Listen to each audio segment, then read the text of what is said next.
Ce programme vous est offert par Illico Cash.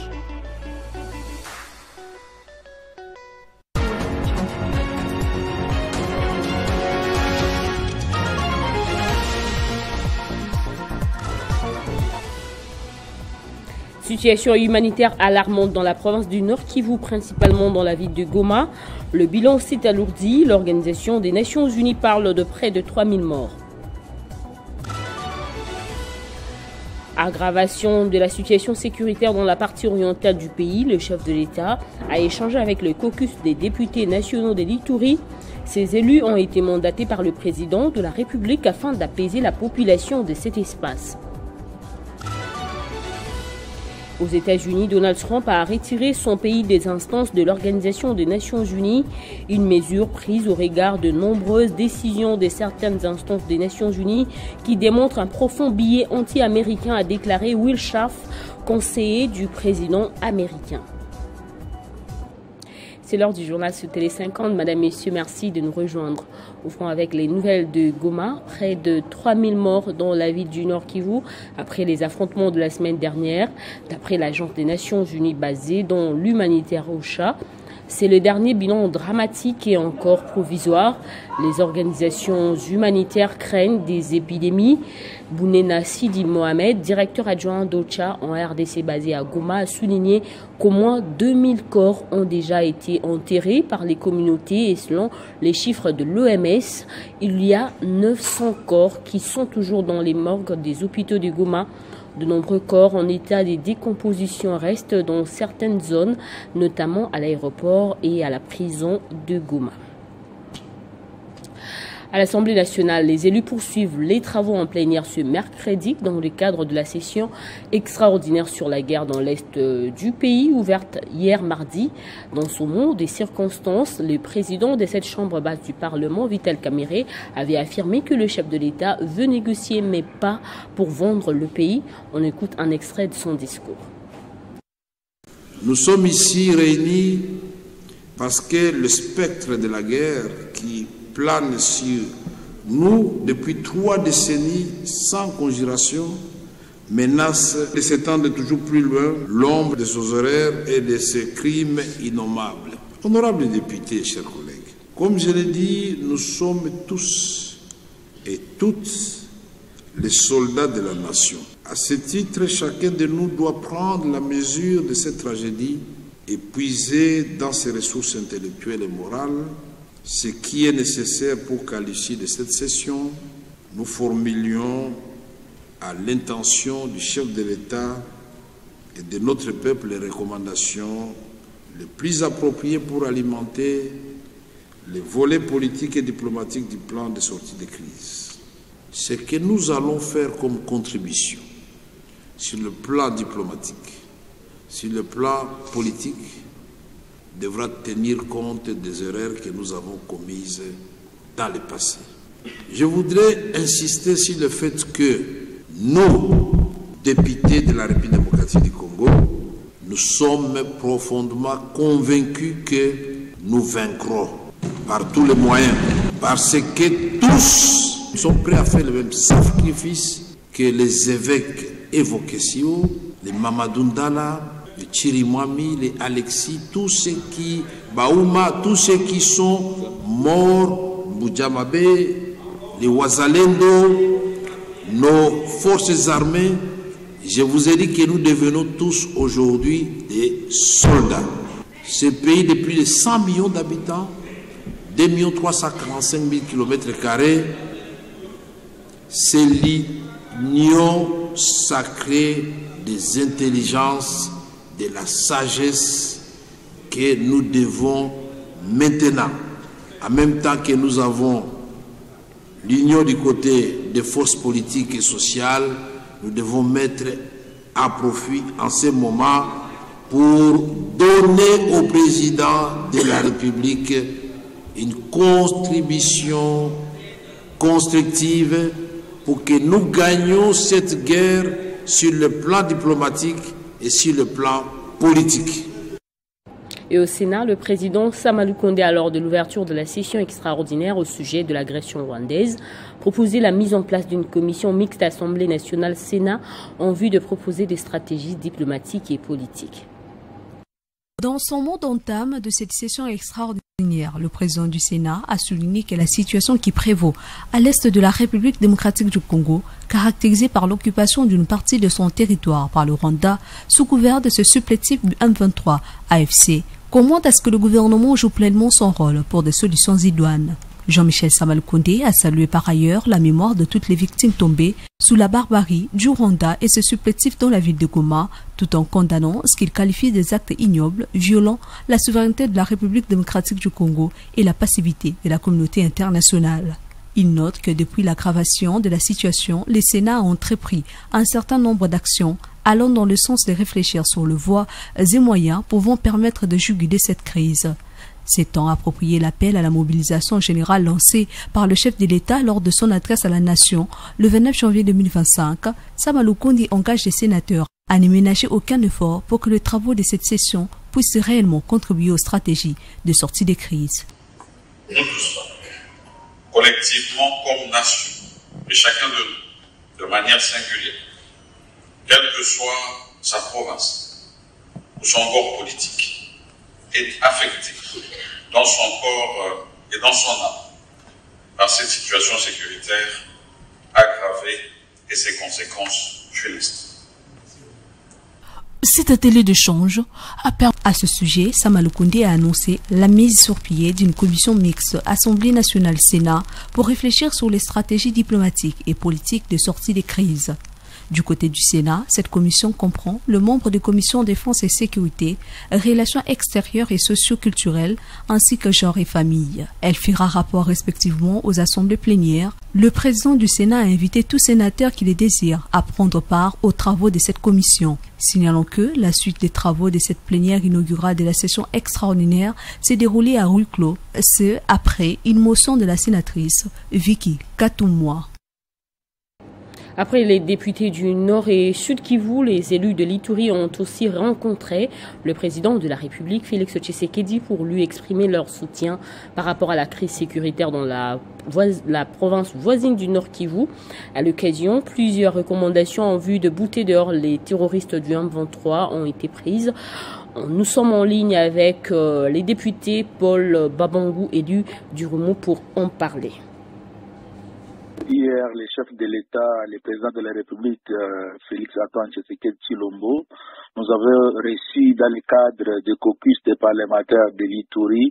Et cela, c'était suite à la guerre de l'agression nous imposée par le Rwanda à travers ce supplétif, le MV3, dans la partie est, principalement dans le Nord Kivu. Depuis Mabor, vous êtes sans ignorer que ça fait déjà au moins quelques semaines que la ville de Goma est dans la prise des mains de MV3.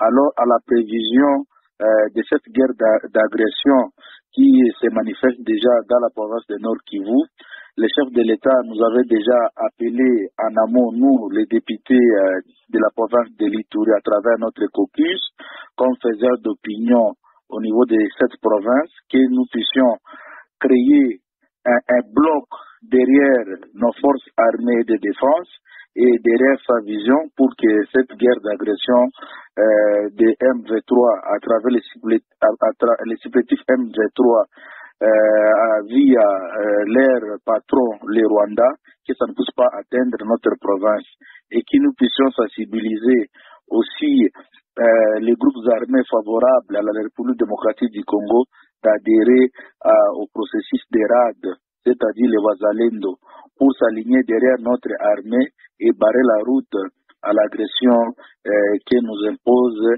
les Rwandais via M23 comme supplétif.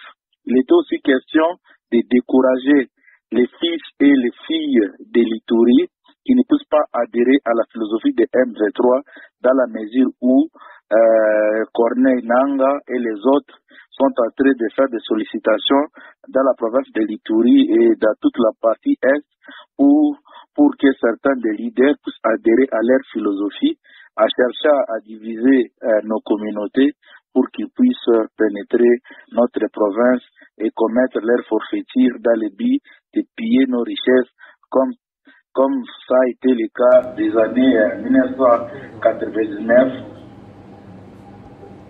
Merci Paul Babangou, élu de la province de l'Ituri, d'avoir répondu à nos questions. Le commandant des opérations et gouverneur militaire a tenu un briefing opérationnel en Ituri à la 32e région militaire à l'intention des commandants des grandes unités engagées dans la traque des groupes armés locaux et étrangers dans cette province. Dans ce mot, il a invité ses compagnons à raviver la discipline militaire. Excellence, c'est le gouverneur militaire de province et commandant des opérations. Mon général, le détachement d'honneur est rangé pour vous accueillir et vous rendre les honneurs à l'occasion de la clôture de la région de commandement à l'état-major 32e région militaire. Je vous invite à passer le détachement en revue. Lors de cette réunion de commandement, le lieutenant-général Luboya Nkashamadjoni s'est dit très confiant de la détermination de ses hommes à faire échec aux manœuvres de l'ennemi d'où qu'elles viennent. Il reste beaucoup à faire, mais j'ai confiance en vous. Je suis très sûr que nous allons en finir avec cet ennemi. Parce que vous avez fait un grand travail avec le commandant secteur. En présence de ses proches collaborateurs, notamment le général-major Tambouka Urbain, le général-major Niembo Abdallah, respectivement commandant de 32e région militaire et du secteur opérationnel, le commandant des opérations militaires en Ituri a reconnu les travaux jugés de titan abattus par ses frères d'armes, couronnés de succès sur toute l'étendue de la province de l'Ituri. Je voudrais vous féliciter. Pourquoi? Parce que, si vous vous rappelez, il y a 3 ans et demi, nous étions ici. La situation était vraiment catastrophique. Des tueries partout, des incendies de véhicules et une insécurité, comme je peux dire, généralisée. Grâce à votre professionnalisme, grâce à votre abnégation et grâce à votre sacrifice, et vous savez que nous avons perdu beaucoup d'officiers, nous avons quand même un résultat aujourd'hui. Les Ituriens peuvent s'en rendre compte. Reconnu pour sa détermination et son engagement à la nation, le lieutenant-général Luboya a exhorté ses compagnons d'armes d'être fidèles et loyaux, associés à la discipline, surtout d'aiguiser l'esprit patriotisme, critère du succès au sein des forces armées. L'une des demandes du président de la République et chef de l'État, Félix Tshisekedi Tshilombo, a envie de mettre hors d'état de nuire l'armée rwandaise et tous ses alliés.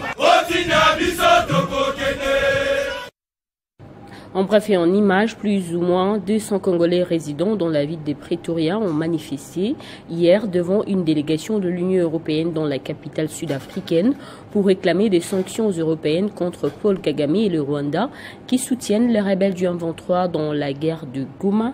La diaspora congolaise d'Afrique du Sud met la pression sur la communauté internationale après de nombreuses manifestations la semaine dernière des Congolais vivant en France et au Canada.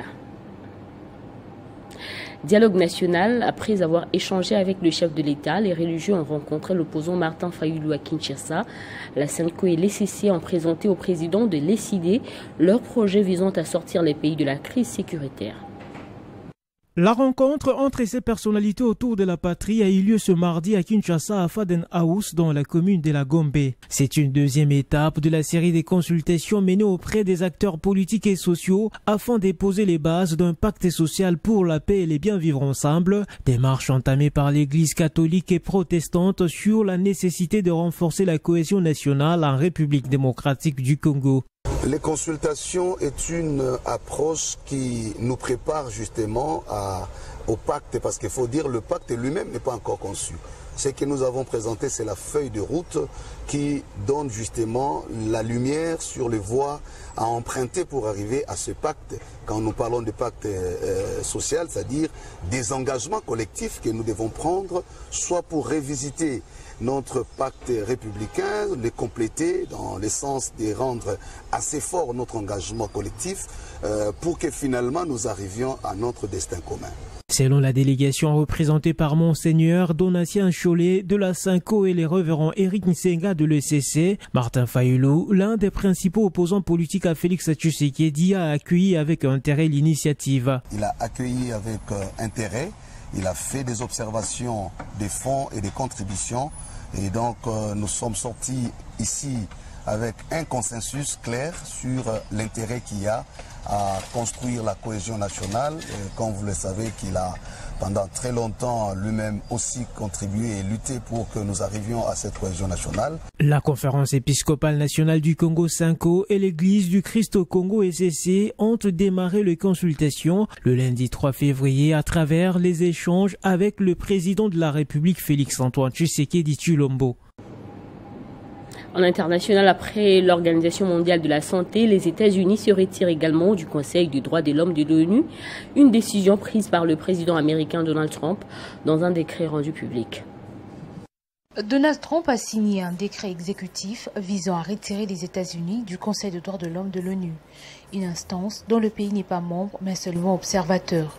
Ce décret vise ainsi à interdire toute future implication de Washington dans l'organisme, même si le mécanisme exact de retrait en tant qu'État observateur demeure incertain. Le texte prolonge aussi la suspension de tout financement américain à l'agence de l'ONU pour les réfugiés palestiniens.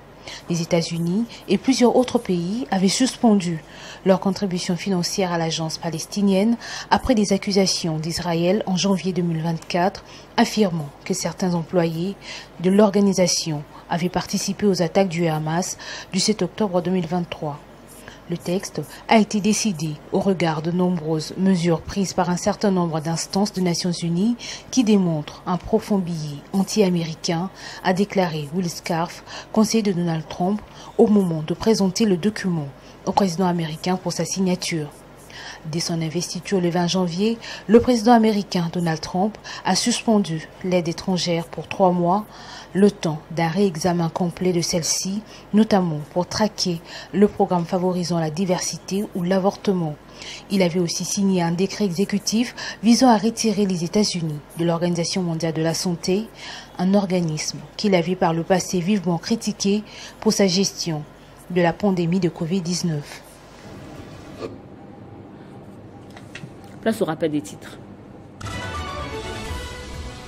Situation humanitaire alarmante dans la province du Nord Kivu, principalement dans la ville de Goma. Le bilan s'est alourdi. L'Organisation des Nations Unies parle de près de 3000 morts. Aggravation de la situation sécuritaire dans la partie orientale du pays. Le chef de l'État a échangé avec les caucus de députés nationaux de l'Ituri. Ces élus ont été mandatés par le président de la République afin d'apaiser la population de cet espace.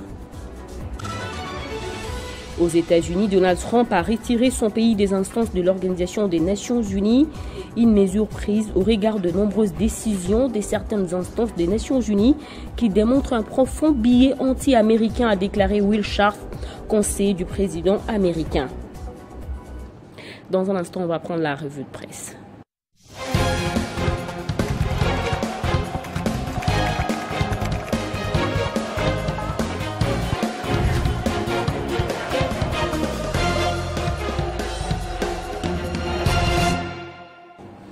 C'est avec Nathan Diamoté que nous allons parcourir le journal paru ce mercredi. Bonjour Nathan. Bonjour Bédrine.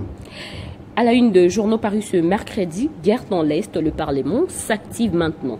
Exactement, Bédrine Kenge, les journaux parus aujourd'hui ont accordé une place de choix à cette session extraordinaire convoquée par le Parlement. Le potentiel pointe sur sa une l'Assemblée nationale appelée à proposer des enrichissements au plan de sortie des crises. Ce journal informe Bédrine qu'à la demande du président de la République, Félix Tshisekedi, les 2 chambres du Parlement ont été convoquées mardi 4 février 2025 en session extraordinaire pour réfléchir réfléchir notamment sur la question sécuritaire dans l'Est du pays. À la Chambre basse du Parlement, le président Vital Kamerhe a, dans son discours d'ouverture, invité les élus du peuple à proposer avec intelligence et sagesse des recommandations appropriées pour un plan de sortie des crises dans le volet politique et diplomatique, tout en évitant des retombées dans les erreurs du passé. De son côté, Info 27 rapporte les débuts de l'ouverture de ses travaux à l'Assemblée nationale, au cours desquels Vital Kamerhe a donné le ton, je cite, « Nous sommes tous les soldats de la nation ». Fin de citation pour les confrères de ce journal. C'est une phrase forte qui résume la gravité du moment et l'impératif de mobiliser toutes les intelligences pour une riposte à la hauteur des menaces. Et puis Bédrine, pour sa part, le journal La Tempête des Tropiques qui relate justement les décisions prises à l'issue de cette session extraordinaire en mettant justement sur sa une commission mixte Assemblée nationale-Sénat sur les stratégies décidées. Il note dans ses colonnes intérieures, Bédrine, une décision prise avant le huis clos décrété pour la suite des travaux compte tenu de la délicate du sujet suivant justement la motion adoptée à l'unanimité hier, la mise sur pied de cette commission mixte suivant l'un de deux points débattus hier, à savoir l'examen de la situation sécuritaire dans l'Est de la RDC, proposition des stratégies diplomatiques et politiques des sorties des crises. Ainsi, du côté de la Chambre haute du Parlement, Bédrine, la commission mixte intègre les membres de commission défense et sécurité, relations extérieures et socioculturelles. Néanmoins, précise ce portail, ce sont les sénateurs qui les désirent, qui sont invités à prendre part aux travaux de la commission, devant réfléchir sur les stratégies diplomatiques et politiques des sorties des crises avant de faire respectivement rapport aux assemblées plénières.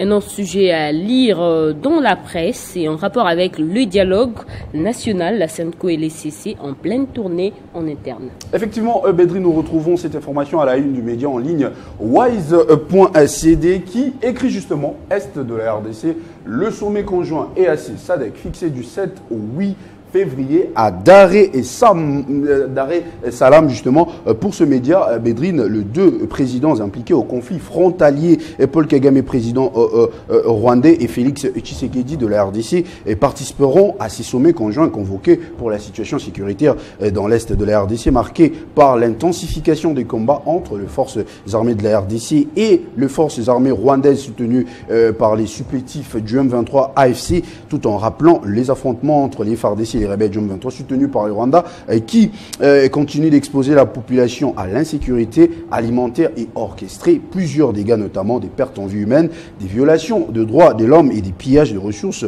minérales de la RDC par le Rwanda soutenu par les forces étrangères. Toujours dans ce même registre, Bédrine, Congo Nouveau de son côté, mais à la une en se questionnant, la chute de Goma oblige à changer de cap. M23, Tshisekedi négociera ou pas. Ces quotidiens rapportent qu'une délégation de la conférence épiscopale nationale du Congo et l'église du Christ au Congo a rencontré le chef de l'État Félix Tshisekedi. Ces hommes de l'église ont présenté au président Tshisekedi un projet de paix pour la cohésion nationale. Après leur entretien avec le président de la République, précise ce journal, les évêques ont immédiatement mis les pieds à l'étrier en rencontrant hier, mardi 4 février, l'opposant Martin Fayoulou.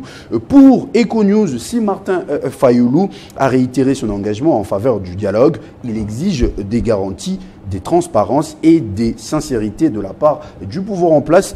L'ECD ne veut pas servir des béquilles à un régime qui n'honore jamais ses engagements. Fin des citations. Malgré ses résistances, Fayoulou a accepté l'idée d'un pacte social pour la paix. Selon le révérend Eric Senga, cité dans ce journal, Bédrine, les discussions ont permis d'aboutir à un consensus sur l'importance de la cohésion nationale. Pour clore ces tours d'horizon, Info 27 revient et conclut son tabloïd en reportant justement que pour cette délégation de l'Église, le plus important, ce sont les préparatifs pour le grand forum où les Congolais vont s'asseoir pour justement réinventer leur avenir commun par des mécanismes qui leur sont propres.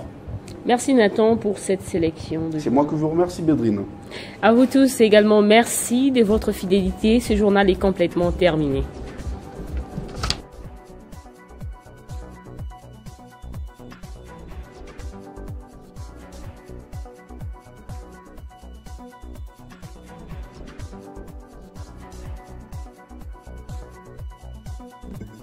Retrouvez toute l'actualité en continu sur www.tele50.cd.